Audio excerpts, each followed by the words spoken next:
Hey everybody, and welcome back. I got some Walthers items today that I wanted to tell you a little bit about. And I've been actively browsing train related items online a little bit more often than lately, certainly than what I have in the past couple months, trying to fill in some gaps in my collection. Really hard to find stuff at this point because the major stuff I kind of have everything that I want, but there's a lot of little niche items that I'm searching for. One of those items I actually had intentions of doing my own. I was just going to pick up a spare baggage car and make one of these. But as it turns out, Walthers has actually come out with one. So what it is this car is called Promontory, and has this sticker on here.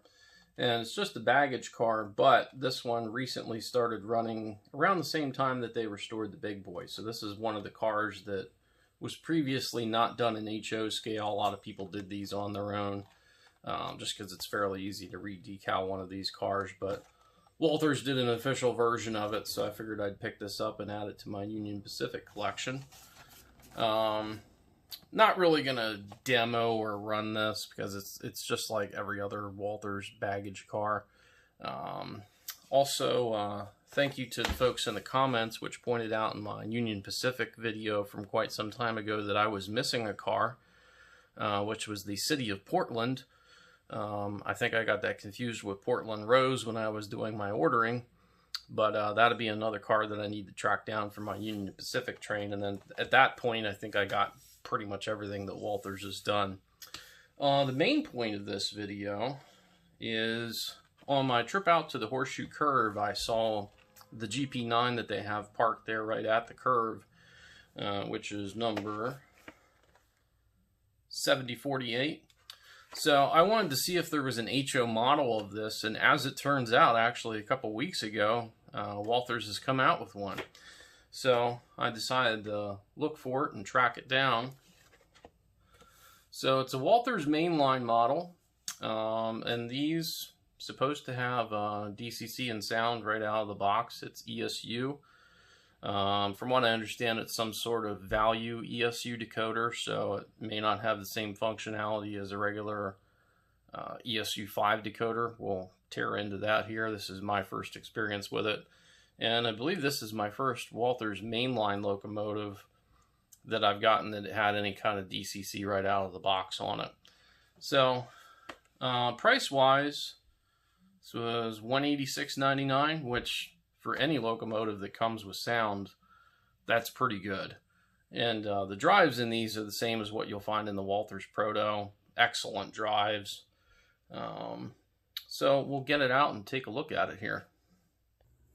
Alright, so let's take a look at what you actually get here out of the box. I'm not a real fan of the Walthers packaging. It's just bigger than what it needs to be. And, you look at the engine, it's from here to here. What is all this for? Like, you don't need all that. Like, this could be a much smaller box.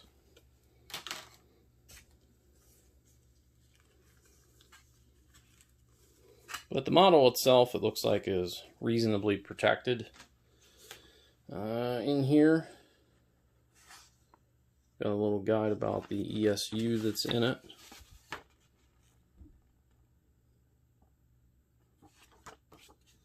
Is there a function guide in here? Okay. So they give you something to get out of the box there with.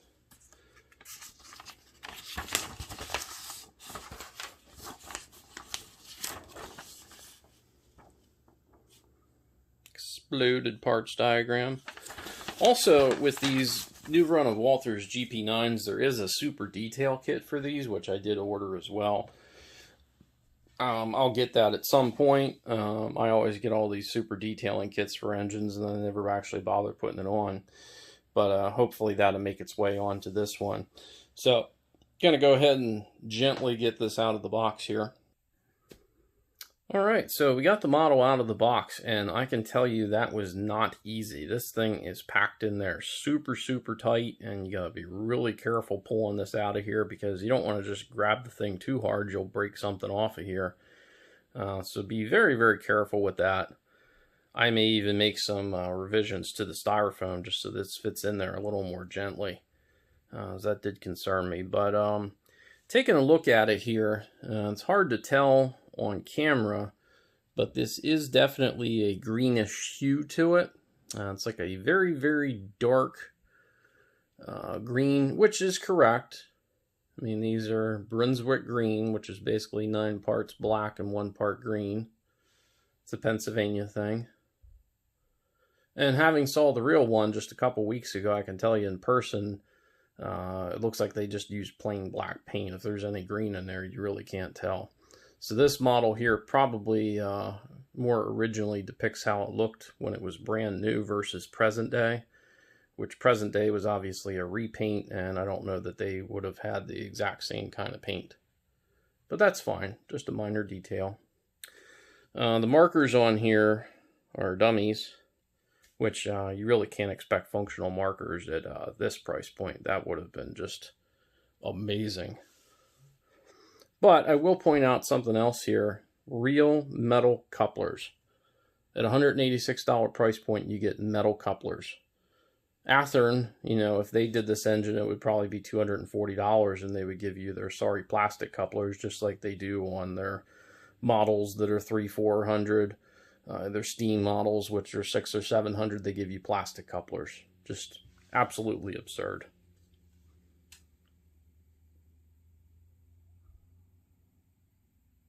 You can see some of the side detail here.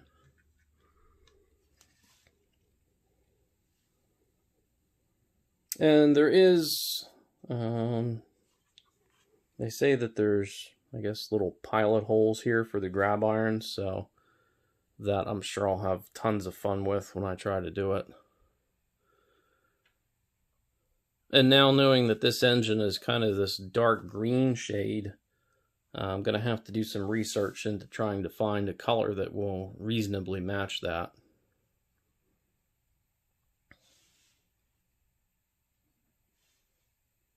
And really where these mainline models kind of stick out is on the pilots here. Just not very much there. I mean, it definitely looks like it's missing some stuff there. And I can tell you from seeing the real one, there's definitely some air hoses that should be on here that are not. I'm going to take a look at the roof here. Pretty plain. Can't see any kind of like fan detail in there. But you do get etched walkways there, as you can see. Oh, I don't know if that's a problem.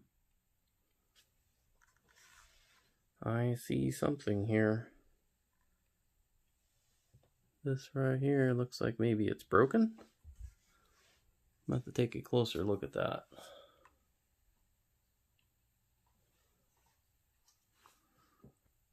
No, it doesn't appear that anything's broken there. I'm not really sure what that is, but looks like it's supposed to be that way. So let's get this thing on the track. Alright, so we got our command station up and running here, and we're going to go ahead and fire it up. I looked over the functions briefly, and it looks like it pretty much has all the normal things that you would use all the way up through F9. And with the drive hold feature on ESU, you can hit F9 and then notch up the engine, and it kind of revs it in neutral.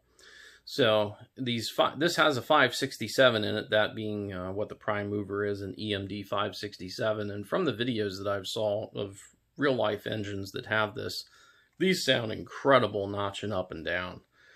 It's really, really cool. There is still a handful of these that are still in service, actually, in pockets of the country on little short line railroads. But take a look at some of those videos if you really like the sound of some cool prime movers, because these 567s are just awesome sounding. So I hope that that decoder gets right. I don't believe that I have any other equipment that has a 567 in it, at least not with sound or with ESU specifically. So this should be a new experience for me here too. So we're going to go ahead and hit F8 here, which should power it up.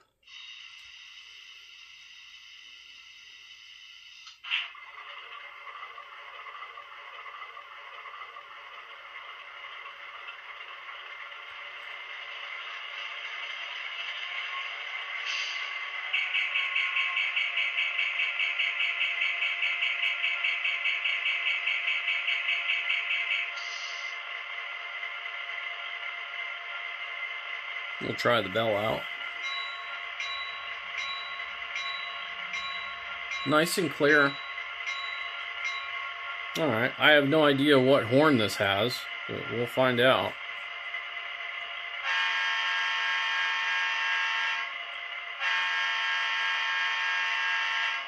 I'm noticing the sounds are not particularly loud on this. I'm not sure if this is max volume or if we can go up a little bit louder.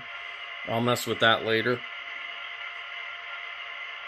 But I want to go ahead and use the drive hole to notch this thing up and see what we hear here. So to do that, we're going to hit F9.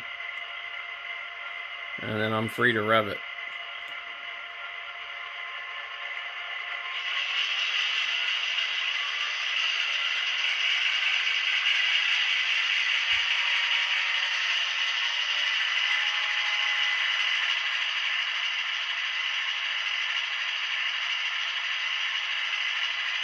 And that's at notch 8. The speaker doesn't sound particularly bassy. I have a feeling we might be able to do a little bit better. So I'm kind of anxious to tear this apart and see what they got in there. And we'll go ahead and bring it back down, which usually sounds pretty cool too.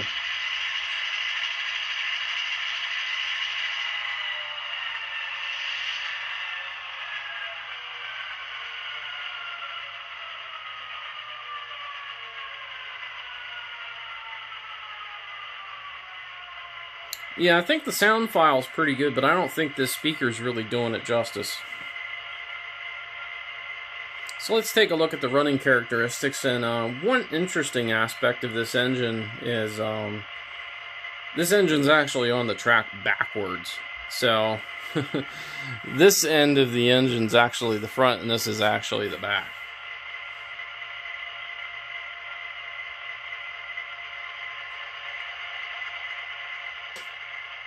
So I'm at speed step 1, not noticing any movement. Speed step 2, no movement. Speed step 3. Oh, I still have the drive hold on, so that's my fault. Let's try that again. Speed step 1. There we go. Looks pretty smooth. Let's see what kind of speed we're getting out of it.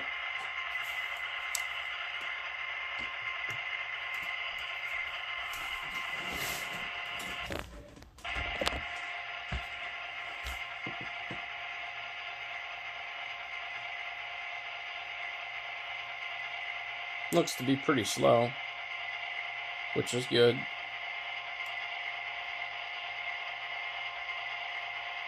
Probably about 0.8 if I had to guess.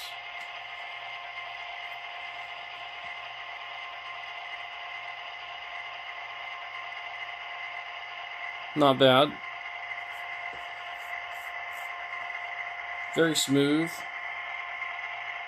No herky-jerky motion there.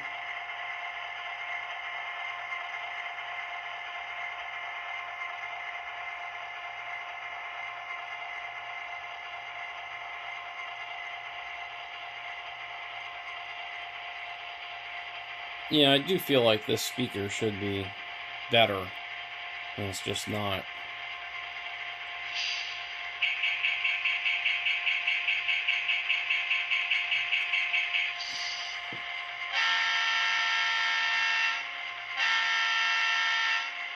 Kind of underwhelming.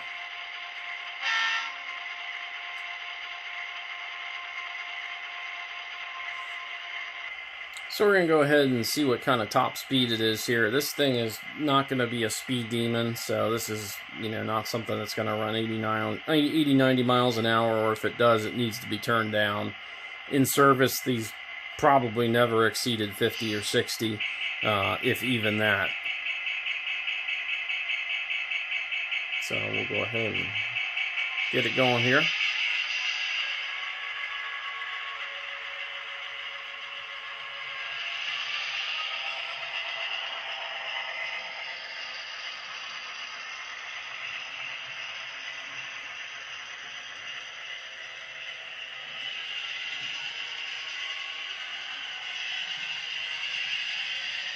Sounds so cool notching up.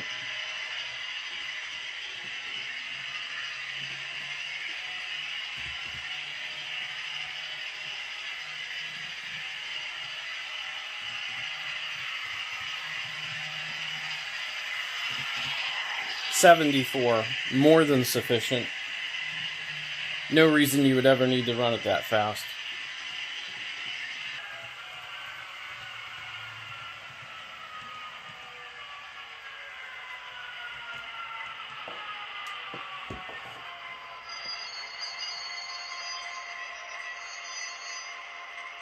And we're just going to do a little bit of backing up here and let you hear it notch up and down.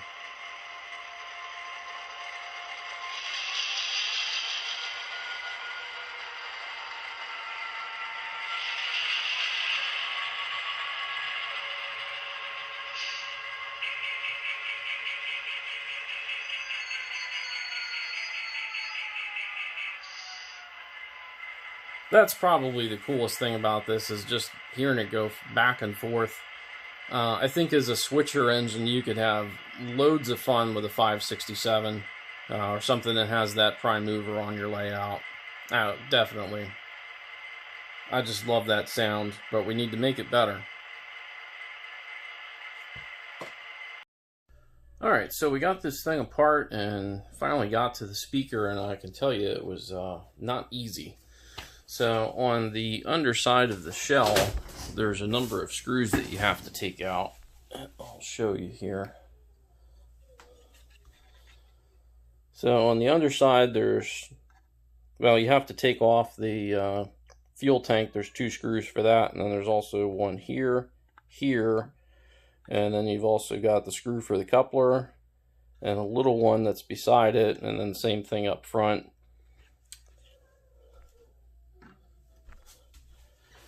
And then once you get the chassis off, kind of what happens when you initially take it apart, there's kind of like an upper part of the chassis here, and you have to get that separated out of the inside. But once you get in there, what's actually in there is this 28mm speaker, and kind of tucked in the back there. So as we take a look at it, this is not a very good one.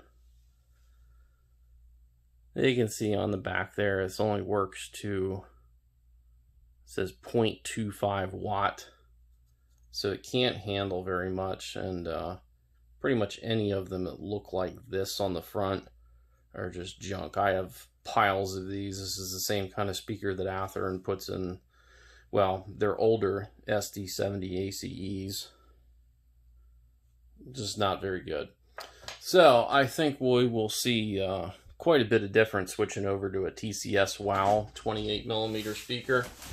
I use these pretty much as I can. TCS part number 1555, 28mm, 8 ohm. These are fantastic. I think we're going to see a big upgrade there. Also on the front of the factory speaker, use this little gasket. So I have other gaskets. If I can't reuse this one, I'm going to try to scrape off the excess glue on here and then reapply this to my new speaker. And also on the factory speaker, it has a little JST plug on there, so there's no reason to change that. And just so you can take a look here, this is the actual factory Walthers board, and your speaker is going to plug in right here at that front empty one. These 2 in the back here appear to be unused, and of course you can remove the decoder here if you wish to. But it's a 21-pin board that's in here. So also they got some electrical tape to try to keep everything neat and tidy, so I will try to retain that as well. So I'm going to do some gluing and some reassembling, and we'll see where we're at. Alright, so I went ahead and replaced that 28mm speaker that's up here with the TCS WOW. And I thought, well, you know, there's probably room in here for a second speaker, so why not? And I actually had a leftover ESU little sugar cube speaker, which conveniently fits perfectly right over here. So, I mean, I didn't really have to move very much at all. And pretty much from the speaker leads back here on the speaker itself, I just ran these green and orange wires up here and soldered it on. Capped on tape the middle there, because I am a man of culture. You don't use electrical tape for everything. And it sounds pretty good. So I'll go ahead and fire it up here.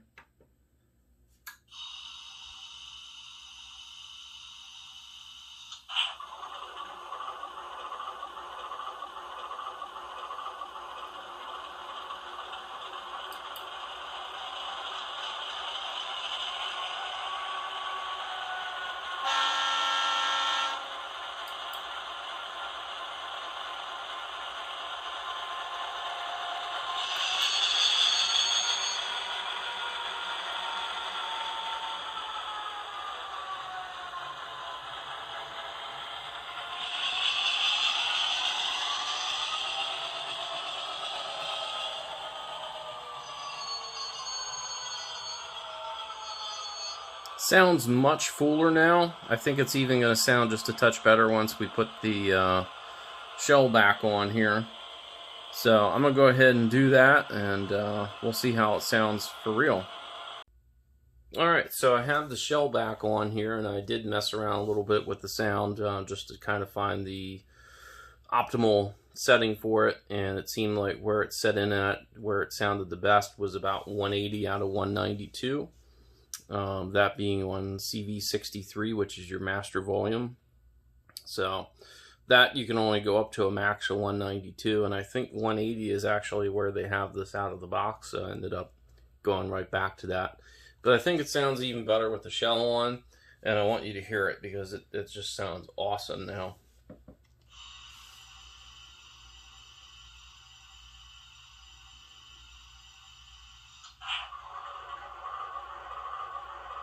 And for reference, we are about 3 feet away from it. So it's actually louder now.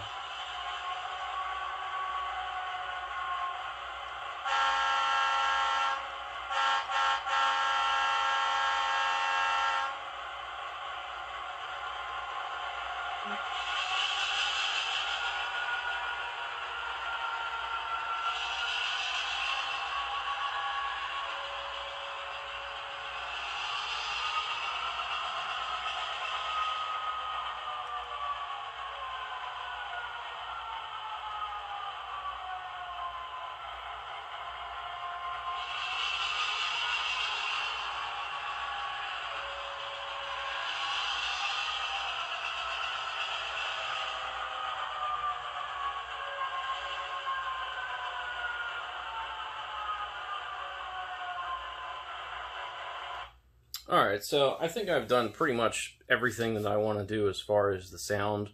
I will work with a little bit on the motor settings and getting it set to all the right speeds and making sure that everything's nice and smooth on that part, but I can do that later. What I want to focus on now is seeing what this thing can actually pull, because I think if you're to use this as something other than just a display, you know, if you're trying to recreate the horseshoe curve scene and you're actually using this to run some operations on your layout, I think where this is best going to serve you is as a switcher engine. I think you're going to have a ton of fun moving this thing around and listening to it notch up and down. That actually could be one of the more enjoyable aspects of model railroading, is running one of these Jeeps with a 567 in it. They just really shine in that aspect. So it's a 4-axle locomotive. It's kind of short. Doesn't particularly have the best weight to it due to the amount of electronics that are inside of it and kind of the very narrow space inside of it. There really isn't any opportunity to add weight to it. So what you have is what you have. So let's see what it can actually do in terms of pulling power and performance. So we're going to load it up to see where we max out as far as how many cars. I'm not going to make any guesses because it's been a while since I've run anything that's like this, so I really don't know where it's going to land as far as that. So let's see what it can do. Alright, so I loaded it up here, and what it's doing is just simply incredible. It's running at a crawl. We'll run it up a little bit here, just so this doesn't take forever to show you. I'm at speed step 8 right now, and it is pulling 25 cars. And I actually had to, I just kept on putting on cars and putting on cars and putting on cars, and finally I got to where it actually did stall and stop moving forward. But it took about 27 or 28 cars before that happened. So you can see here, and if you can pull at low speed, you can pull at any speed. And the majority of what's on here is AccuRail cars, which are weighted pretty good.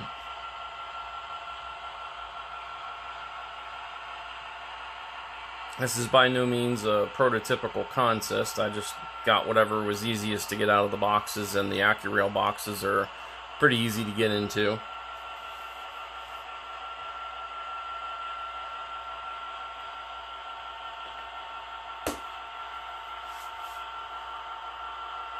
And up in this corner right here is generally the highest point on the layout, even though it, it does look flat, but that's usually where they stall out.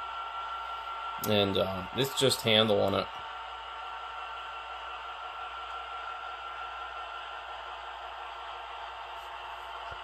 We're not even nearly to the tail of this thing yet.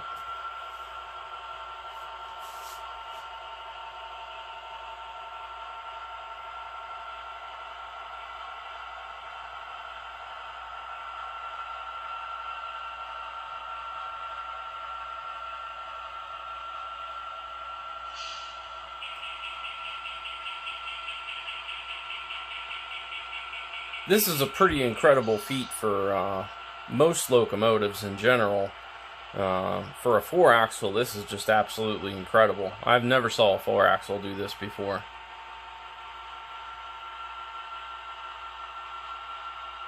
Especially one that's not overly impressive as far as weight. It doesn't have traction tires. There's no fancy tricks on it. It's just doing the work. And then finally we get to the end of this one. I'd be willing to bet that that expensive Commodore Vanderbilt over here probably can't do this. So we're going to try that. Let's see if this fancy Shelf Queen's got it where it counts.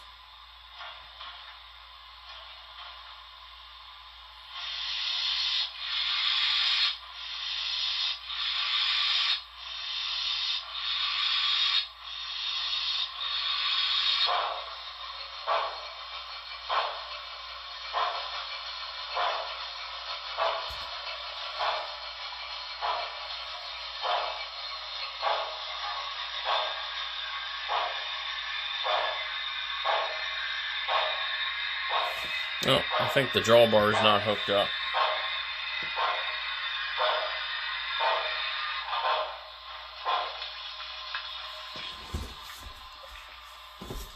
It's not.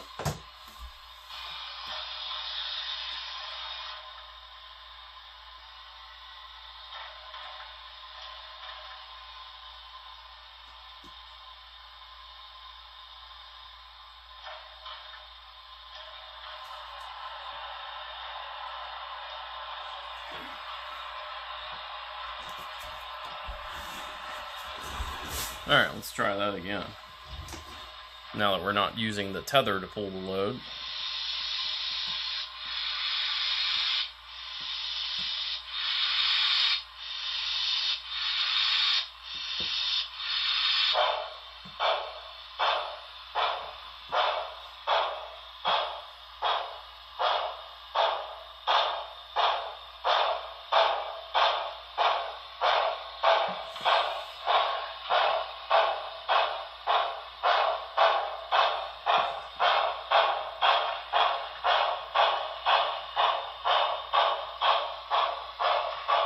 We'll see if it makes it through the hard part.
It did it.